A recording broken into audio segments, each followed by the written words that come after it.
आज मैं आपको रेस्टोरेंट स्टाइल में बीफ कढ़ाई बनाना बताऊंगी। अक्सर हम लोग बाहर होटलों में ये कढ़ाई खाने के लिए जाते हैं, लेकिन आज मैं आपको इसको होममेड घर में बनाना बताऊंगी, बिल्कुल रेस्टोरेंट स्टाइल में। और बहुत ही टेस्टी और यमी और झटपट ये कढ़ाई तैयार हो जाती है। इसके लिए आपने करना क्या है कि वीडियो को फुल वॉच करना है, वीडियो को आपने स्किप नहीं करना, वरना आपसे अगर कोई भी स्टेप मिस हो गया तो आपकी कढ़ाई गोश्त जो है ये अच्छा नहीं बनेगा। तो अस्सलाम वालेकुम, मैं हूँ उज़मा और आप देख रहे हैं मेरा YouTube channel tasty recipe by Uzma. ये लजीज सा बीफ कढ़ाई बनाने के लिए सबसे पहले हम मसाला तैयार करेंगे। मसाला तैयार करने के लिए इधर ले रही हूँ मैं 2 टेबलस्पून भर के धनिए के, साबुत धनिए के, और तकरीबन 7 से 8 अदद मैंने लौंग लिए हैं। 2 पीसेस मैंने इधर दालचीनी के लिए हैं और इधर 8 से 10 अदद गोल मिर्चें ली हैं सुरख, जिनको हम ग्राइंड करेंगे। इनको हम पहले रोस्ट करेंगे। 1 टेबलस्पून मैंने इसमें भर के काली मिर्च का लिया है और 2 टेबलस्पून मैंने इसमें ज़ीरे का लिया है और थोड़ी सी मैंने इसमें डाली है जायफल और जवित्री और 1 अदद मैंने इसमें तेज़पत्ता डाला है। इन तमाम चीज़ों को आप ड्राई रोस्ट कर लें। तकरीबन 2 से 3 मिनट लगेंगे इसको ड्राई रोस्ट होने में। 2 से 3 मिनट लगेंगे इसको ड्राई रोस्ट होने में। उसके बाद हमने इसका पाउडर बना लेना है। ये देखें, मैंने इसको पाउडर को बना लिया है। और आपको मैं इधर बता दूं कि इसको हम 2 से 3 दफ़ा जो है कढ़ाई गोश्त में इस्तेमाल कर सकते हैं। तो इधर ले रही हूँ गोश्त बनाने के लिए 1 अदद कढ़ाई और उसमें मैंने डाल लिया है 2 टेबलस्पून भर के अदरक और लहसुन का। इसको आपने अच्छे से फ्राई करना है ताकि जो इसकी स्मेल है वो ख़त्म हो जाए। तो अब मैं इसमें डाल रही हूँ 1 किलो तकरीबन बीफ का गोश्त।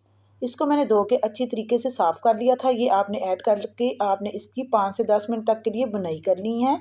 तो जो फ्लेम है इसकी वो हम इसकी मीडियम लो रखेंगे और तकरीबन 5 से 7 मिनट तक इसकी अच्छे तरीके से बुनाई करेंगे, यहाँ तक कि जब तक कि इसका जो कलर है ये वाइट ना हो जाए। तो इधर मैंने लिए थे 3 अदद प्याज, जिनको मैंने चॉप कटिंग किया हुआ है, वो आपने इसमें डाल देने हैं। देखें जिस तरह से मैंने इसकी कटिंग की है ताकि अच्छे से इसकी ग्रेवी बने, अच्छे से इसका मसाला बने, बिल्कुल रेस्टोरेंट स्टाइल में आपको इसका मज़ा घर में ही आ जाए। तो इधर मैं ले रही हूँ 5 अदद टमाटर, जिनको मैंने ब्रीक ब्रीक काटा हुआ है। ये मेरे पास दरमियाने साइज़ के थे। अगर आपके पास बड़े टमाटर हैं तो आप इसमें 3 अदद ऐड करें। मेरे पास जो थे वो छोटे थे, इसलिए मैंने इसमें 5 अदद ऐड किए हैं। ये ब्रीक ब्रीक काटने के बाद मैं इसमें अब स्पाइसेस ऐड करूँगी। सुरख मिर्च का पाउडर जाएगा इसमें ½ टी स्पून, नमक जाएगा इसमें ½ टी स्पून, हल्दी पाउडर जाएगा इसमें ½ टी स्पून। आपने जो मसाले हैं आपने अपने टेस्ट के मुताबिक इसमें ऐड करने हैं। ठीक हो गया। आप यकीन करें, इतनी मज़े की कढ़ाई जो आपने बाहर जाके इतने पैसे में खानी थी, अगर आपको घर में मिल जाएगी तो आपका दिल चाहेगा कि बार बार हम इसको बनाएं। तो जो मसाला मैंने तैयार किया था, जो ग्राइंड किया था और आपको दिखाया था, उसके हमने इसमें 2 टेबलस्पून इसमें ऐड कर देने हैं उस मसाले के। इस मसाले का फ़ायदा ये है कि इसमें ये पूरा जायका बाज़ार वाले रेस्टोरेंट जो बनाते हैं कढ़ाई उसी का आएगा। तो आपने मसाला जो है ये स्किप बिल्कुल भी नहीं करना, मसाला आपने लाजमी बना के इसमें ऐड करना है। जब आप मसाले का इसमें टेस्ट देखेंगे तो आप खुद हैरान हो जाएंगे कि बाज़ार जैसी कढ़ाई हमने खुद घर में तैयार कर ली है। तो देखें, आपने इसको अच्छे तरीके से मिक्स करना है जब तक कि टमाटर अच्छे तरीके से सारे मसाले गोश्त के साथ अच्छे तरीके से मिक्स ना हो जाएं, तब तक आपने इसमें पानी ऐड नहीं करना।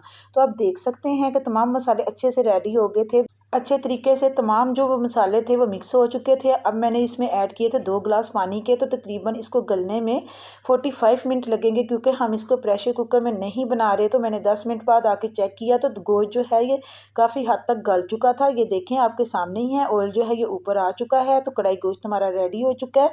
अब हम इसमें दूसरे मसाले ऐड करेंगे, हरा धनिया और हरी मिर्चें। ये ऐड करने के बाद हम इसको अच्छे तरीके से मिक्स करेंगे और इसकी बुनाई करेंगे तकरीबन 3 से 4 मिनट तक के लिए। बहुत ही आसान रेसिपी है और बहुत ही जल्दी भी ये तैयार हो जाती है। अब इसमें लास्ट में जाएगा पिसा हुआ गरम मसाला। ये देखें, आपको देखने से ही कितना खूबसूरत लग रहा है। तो ठीक हो गया, हमारी जो कढ़ाई है ये रेडी हो चुकी है। अब मैं इसमें ऐड कर रही हूँ पिसा हुआ गरम मसाला ½ टी स्पून।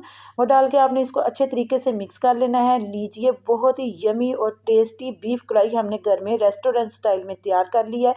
उम्मीद करती हूँ कि आपको आज की मेरी वीडियो अच्छी लगी होगी। अगर अच्छी लगी है तो लाइक शेयर करना मत भूलिएगा, और अगर आप चैनल पर न्यू हैं तो प्लीज़ चैनल को सब्सक्राइब कर लीजिए और अपने दोस्तों के साथ शेयर कीजिए, और इस बीफ कढ़ाई को आप ज़रूर ट्राई कीजिए। तो अब इजाज़त दीजिए, मैं मिलती हूँ आपसे नेक्स्ट वीडियो में। आप दुआ में याद रखिएगा। अल्लाह ताला आपको खुश रखे, बात रखे। अल्लाह हाफिज़।